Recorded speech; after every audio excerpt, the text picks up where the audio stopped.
খেল ধেমালি যিবিলাক স্পৰ্টছৰ লগত মই আগৰ পৰাই জড়িত। কাৰণ মই নিজেও এজন ফুটবল প্লেয়াৰ আছিলোঁ। মই ডিষ্ট্ৰিক্ট লেভেল ষ্টেট লেভেল খেলিছিলোঁ। তো গতিকে মই খেলাৰ প্ৰতি বিশেষকৈ মই বহুত আগ্ৰহী যে মই বিচাৰোঁ যে আজিৰ প্ৰজন্মত যাতে খেল ধেমালিৰ মাজত যাতে লিপ্ত কৰা যায়। জড়িত কৰিলে ভৱিষ্যতৰ দিনবিলাক খুব সুন্দৰভাৱে যাব। কাৰণ চাওক, আজি আপোনালোকে নিজেই মিডিয়া চেনেলৰ গমেই পায় গোটেইখিনি কথা যে সমাজটো কেনেকৈ কোনটো পথত আগবাঢ়িছে। আজিৰ জেনেৰেশ্যনটো মোবাইলতে ব্যস্ত। আজি জেনেৰেশ্যনটো যিখিনি পঢ়া শুনা কৰে, পঢ়া শুনাৰ পিছত মোবাইল লৈ এওঁলোকৰ ব্যস্ত। কিন্তু স্পৰ্টছৰ লগত যদি জড়িত থাকে স্বাস্থ্যও ভাল থাকিব। লগতে মোৰ হিচাপত যে স্পৰ্টছটোক মানে স্কুলৰ পৰাই এইটো মেণ্ডেটাৰী কৰি দিব লাগে, এটা ছাবজেক্ট হিচাপত ল'ব লাগে। আৰু সেইটোত আগতে যেনেকৈ আমাৰ সময়ত যেনেকৈ ৱৰ্ক এক্সপিৰিয়েঞ্চ বুলি এটা ছাবজেক্ট আছিলে, যে এইটোত এটা সময়ত ফেইল কৰিলেও মেট্ৰিকত ফেইল কৰাই দিয়ে, তেনেকুৱা ধৰণৰ এটা সময় আছিলে। সেইখিনি যদি এই স্পৰ্টছটোকো যদি তেনেকুৱা ধৰণৰ যদি কৰা যায় মোৰ হিচাপত, তেনেহ'লে ল'ৰা ছোৱালী পঢ়া শুনাৰ পিছত খেলা ধূলা কৰিব। খেলা ধূলাৰ পিছত যিখিনি টাইম পঢ়িব লাগে সেইখিনি টাইম পঢ়িব। পঢ়াৰ পিছত তেওঁলোকে ৰেষ্ট লোৱা মানে শুব। তাহাঁতৰ বেলেগ চিন্তাধাৰা কৰাৰ নিচিনা তাহাঁতৰ কোনো মানে সময় নাথাকিব।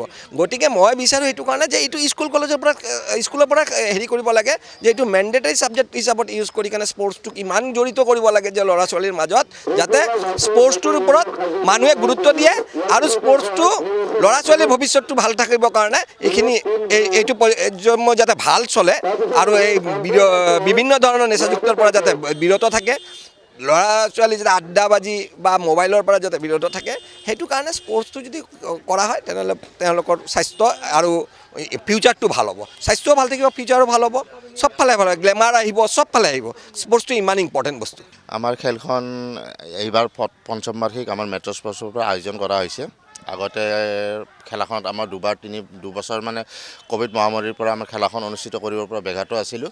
এইবাৰ 5 নম্বৰ খেল। এই খেলখনত আমাৰ পাৰ্টিচিপেট হিচাপত 10জন খেল জইন কৰিছে। আৰু ভাবিছোঁ আগলৈকেও খেলখন দীঘলীয়া হ'ব। আমি এসপ্তাহ ধৰি কাৰ্যসূচী আমাৰ আৰম্ভ হৈ আছে।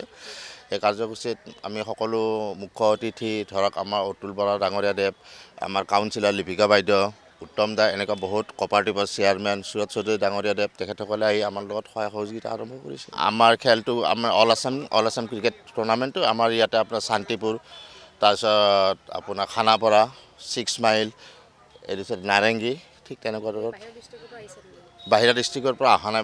যাতায়াতৰ অলপ অসুবিধাৰ কাৰণে বাহিৰৰ ডিষ্ট্ৰিক্টৰ পৰা আহিব পৰা নাই। গুৱাহাটীৰ ভিতৰতে হৈছে। আমাৰ খেলখনৰ total budget 40,000। Prize money first prize 22,000 টকা, ছেকেণ্ড প্ৰাইজ 12,000 টকা। Man of the match, man of the tournament ঘোষিত হৈছে ইয়াতে খেলখনত।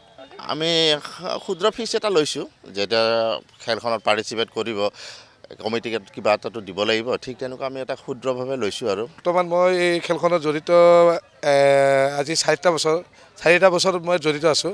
এইটো 5 নম্বৰ খেল। বৰ্তমান আমি খেলৰ মেছেজটো দিব এই কিছুমান ল'ৰা ছোৱালী এনে ঘূৰি ফুৰে বা বেয়া কামত লিপ্ত। আমি ক'ব খুজিছোঁ এওঁৰ লগত ডাঙৰ মেছেজ কৰে, খেলিব লাগে। খেলা ধূলা কৰিলে শৰীৰটো ভাল থাকে। তাৰমানে আমাৰ অকল ক্ৰিকেট নহয়, বহুত বিভিন্ন ৰকমৰ খেল আছে, চব খেলিব লাগে। কাৰণ আৰু আমি এটাই বস্তু বিচাৰোঁ কি খেলাৰ মাজতে আমাৰ যোনটো এটা ফিজিকেল এক্সাৰচাইজ, বেমাৰ আজাৰো নহয়। তাৰপিছত আমাৰ কি ক'ম আৰু আপোনাৰ এই খেলখনত আমাৰ খুব ডাঙৰ মানুহ জড়িত আছিল।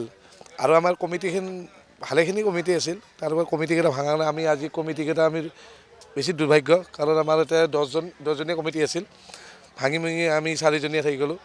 এই 4জনীয়া কমিটি আমি আজি খেলখন যে পাতিছোঁ, আমি চাওঁ আগলৈ কিমানখিনি লৈ যাব পাৰোঁ।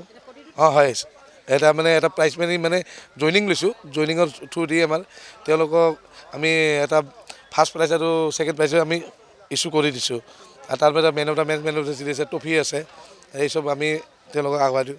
আৰু ৰানিং ট্ৰফি এইটো আমাৰ আৰু এইটো 3টা বছৰ হৈ যোৱাৰ পিছত এই ট্ৰফিটো লৈ যাব পাৰে। আৰু এইটো 5 বছৰ ৰানিং। এইটো 3টা বছৰৰ আমি এইটো যোনে দিছে তেওঁৰ কাৰণে 3 বছৰ হয়। আগৰবাৰ আমি চলি আছোঁ তেওঁলোকে আগৰ যোনকেইটা আছিল সেইকেইটা লৈ গৈছে ট্ৰফি যিকোনো খবৰৰ বাবে যোগাযোগ কৰক 7099017330 লগতে 7099017110 নম্বৰত।